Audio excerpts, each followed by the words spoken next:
Big Cat Rescue provides a permanent home to over 100 rescued exotic cats, such as lions, tigers, leopards, and much more. Two of our more unusual residents are brothers, Tonga and Pharaoh. They're actually white servals, and to the best of our knowledge, are the only two in the world. As you can see, servals usually have a golden coat with black spots and stripes, but Tonga and Pharaoh have almost completely white coats. However, they're not albino since they do have some dark spots and also blue-green eyes.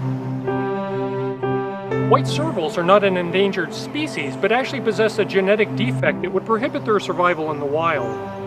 They would be unable to camouflage themselves and would face certain death, since they'd be unable to sneak up on prey or hide from predators. A white coat is the outward indication of the detrimental effects of inbreeding, just like white tigers.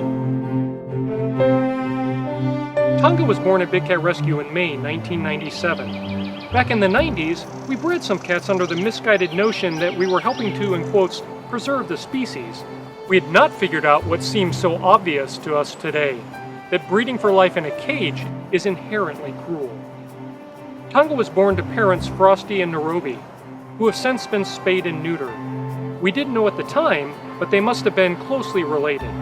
In the wild, and in most other captive situations, servals only live to be 10 or 12 years old, but at Big Cat Rescue, they have an average lifespan of 17. Thankfully, Tonga's adult life has been pretty uneventful from a medical perspective. He had a bad tooth extracted in 2010, and he had an abscess treated on his leg in 2011, but his blood work has been pretty much routine for an elderly cat. When keepers noticed that Tonga had an abrasion on his nose, it was treated with antibiotics and subsided, but unfortunately recurred 6 months later, this time looking much worse.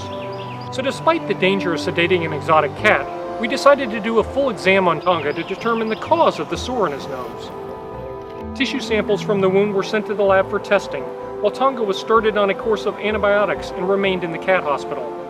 Unfortunately, the test discovered that Tonga had cancer, but now we knew the cause of the wound and could decide upon the best treatment. After many tests and a full CT scan of Tonga's head, it was determined that the cancer had not yet spread, and his team of doctors recommended a nosectomy in order to give Tonga the best chance possible at beating the cancer. It's always extremely hard to decide the best course of action in situations like this. The delicate surgery will cost thousands of dollars. Tonga could die during the procedure. He could have a recurrence or have the cancer manifest in other organs, and he may live a few weeks, a few months, or a few years. We just don't know. What we did know is that we had to try. When removing Tonga's nose, the surgeons had to take a full centimeter extra around the cancerous mass to make sure all the cancerous cells were removed. The surgery was a great success, and Tonga spent the next few weeks recovering in the cat hospital before returning to his outdoor enclosure. Tonga's skin has completely healed over, and the cancer does not appear to have spread into his brain or nasal cavities.